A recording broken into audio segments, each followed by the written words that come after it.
Hi, my name's Garret Biss.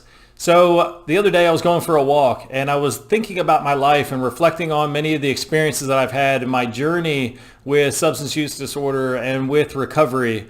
And I realized a couple of things, 5 things specifically, that I am so grateful for that I wouldn't have come to any other way, or I wouldn't have experienced had it not been for the journey and the struggle that I've faced in my own life. And I'll share these 5 things. Maybe they're similar to things that you've experienced in your life, or things that you didn't realize, some benefits or blessings that you didn't realize have come to your life because of your own unique journey or your own unique struggle.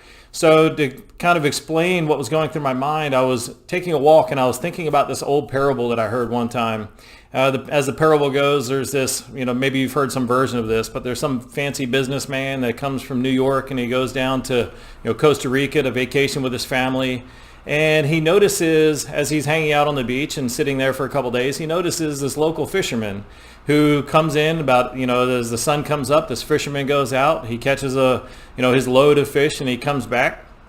And he notices this one specific fisherman who seemed to know exactly where to go, exactly maybe what bait to use, what locations to go to, what time of day, because he always came back with plenty of fish. And he noticed some other people would go out and they would come back and they wouldn't have that much to eat. But this one local fisherman really knew some secrets or knew a trick. So this businessman was thinking about his life and all the businesses that he helped start and all the consulting that he'd done and all the successes that he'd experienced in his life. And he went over and he approached this fisherman at one point after a few days and he said, I've seen your process. I've seen you go out. I've seen you come back. You're successful every single day. And I've got a huge experience with business and I've got a lot of strategies and a lot of things I can teach you so that you could start your own business.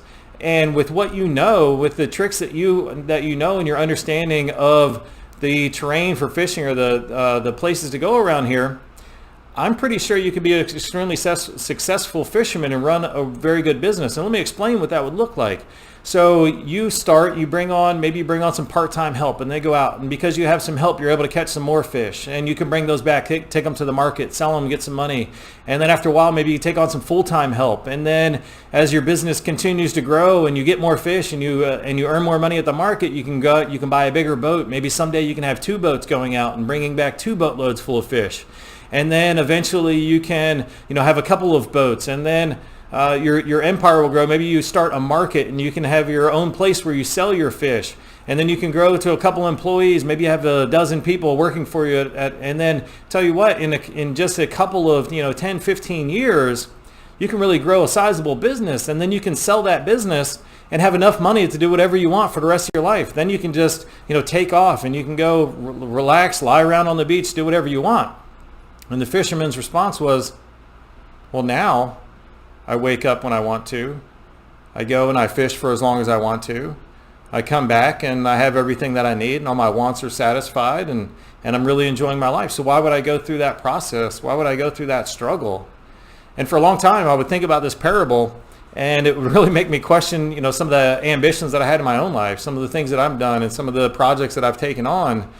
And I would think about, what's the end state? Like, where's that going to take me? And what am I going to get from it? And how's it going to affect my life, 10, 15, 20 years from now? And is all that effort really going to be worth it for whatever I have to show for it at the end?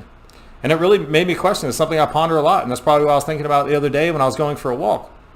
Well, then I had this kind of epiphany and this aha. And I realized that, for that businessman from New York, it's not that he's trying to get to that place. It's not that destination that he's trying to get to where he can sell his portfolio and live off his retirement and relax and do whatever he wants. That's not why he's doing what he does. It's the reason he does it is for the journey. The reason he does it is for the struggle, for the challenges that he faces, for all the connections that he makes, for all the experiences he gets to have. And it's that journey. That's the reason to do it. It's not for that thing that you get in the end, but it's the meantime. It's what happens. It's the things that you learn about yourself, the things that you get to try, that you get to experience, the experience of having some failures, having some setbacks, and then being able to triumph and being able to overcome that and all that you get from that experience. That's what it's about. So as I reflected on this parable, I realized, I couldn't be more grateful for the struggle that I've had and for all that I've gotten from my experience so far. And very specifically, there are some things that I've developed, there are things that I've experienced, there are things that have become a part of my life specifically because of that journey and because of the struggle that I faced that I wouldn't get to enjoy, that I wouldn't have any other way. And specifically what I've understood is that I recognize that I'm not alone. One of the biggest things that people start to realize when they start to work on their issues, their substance use disorder, their behavioral addictions, whatever it is, when they go out and they start to seek help, they realize that they're not alone. And it's something that's very important to all of our lives, is having that connection, having other people that are like us, not feeling like an outsider, feeling like we are part of a tribe. And through the journey that I've gone and through the struggle, I've recognized and I've come to find out there's so many other people are going through a similar journey or facing similar struggles. And as I realized that, it helped me feel that I'm not alone. Another thing that I've learned is that I'm not a defect. That I might have certain challenges, there might be certain characteristics about me that I'm not thrilled with, but me, myself, I'm not a defect. There's nothing that's, there's no permanent strike against me. There's no permanent characteristic about me that is inherently wrong or will always be wrong. I've got my own challenges. I've got my own struggle. I've got my own obstacles to overcome. But there's no part of me as myself that is wrong or that is a defect or that is, something that will permanently be or do bad. Another thing I've learned is that I'm in control. I might not have control over the physiology or what chemicals do when they enter my body, but I have control over so many things in my life that I really have control over the effects that other things will have on me, because I can affect the thoughts that I have. I can affect whether to think, negative thoughts or positive thoughts. I have the ability whether to, think good of things or look at my experiences and see the positive in those experiences. Now, when we face a challenge, when we face a struggle, we might be triggered. We might not have control over that first thought, but we have control over the thoughts that happen after that, and therefore the feelings, the emotions that come about. I also have control over my actions. I don't have to do certain things. I don't have to introduce certain things to my life or cope or deal with life stressors in a certain way. I do have control over those actions. I also have control over my behaviors.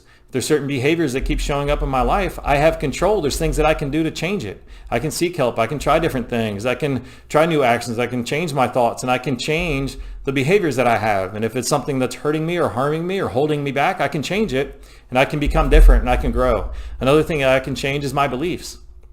That was really what started my recovery, was when I began to look at my beliefs and the truths that I knew and understood about the world and about life and about who I was and my place in it. When I began to challenge those and question whether all those beliefs that I had were valid or were correct, I recognized that there were a lot of things that I believed or understood or knew for certain about the world that just weren't true. And as I began to change those, as I investigated and opened my mind and was willing to try out some different beliefs or see things in a different way, it completely transformed and changed my life. So there's a lot of things that I am in control over. I'm not out of control, and there's not so much of the world happening to me or against me, but I'm happening to the world. And there's so many things that are in my environment and in my life experience that are happening for me to help me become a better person, to help carry me forward towards my goals. A fourth thing that I recognize is that I can be better. If I don't like my situation, if I don't like my relationships, my finances, my work life, if there's just anything I don't like, I can change. I can make changes, and I can become a better version of myself. And there's things that I can do. There's places that I can seek help. There's ways that I can find resources, and there's work that I can do to become that better version of myself. And that's something I can continue to work on. I don't have to just suffer with or continue to be the version of myself that I am today, that I can change it. The last thing that I've come to understand is that I can do it. That if a struggle or a challenge is placed before me, that I have within me the strengths and the character and the resolve to overcome those challenges. And I can become that better version of myself. I can take control over those areas of my life. And I can foster those connections that help me have that tribe, have that nurturing bond with other people, and recognize that I'm not alone. So these are all things that I wouldn't have gotten had I not gone through that journey. So looking back at that fisherman, these are all experiences that, there's so many experiences and opportunities that he would have through that journey, that 10 or 12 years. It's not the end state that he's trying to get to. It's not, and that's not what we should think of in our life. It's not that end state that we're trying to get to. It's the journey to get there. A lot of times I tell people, or when I'm coaching people, I tell them, set an astronomical goal, or set something that's, a big goal that's large enough that it's worthwhile your time and energy to invest in it in the pursuit of that goal. Because it's not achieving that goal, whether it's, to earn $200,000 a year or bank $1 million or buy that jet plane, whatever it is, it's not that goal that that it's all about. It's the journey to become that. It's the person that you have to become along the way to achieve that goal. And these are all things that you're robbed of, or that you don't get to experience and enjoy, all these benefits that you don't get to experience and enjoy if you don't go through that journey. So these are all things that I've gotten from my struggle, and all these reasons that I'm so grateful for that struggle and for the process and for the experiences I've gotten along the way. I hope that some of this resonates with you. I'm sure that it does. I would love to hear your comments. Please drop something in the comments below. And if I have some resources I can share with you for how to take a next step, I'll leave those in the comments below as well. But hope you're having a great one.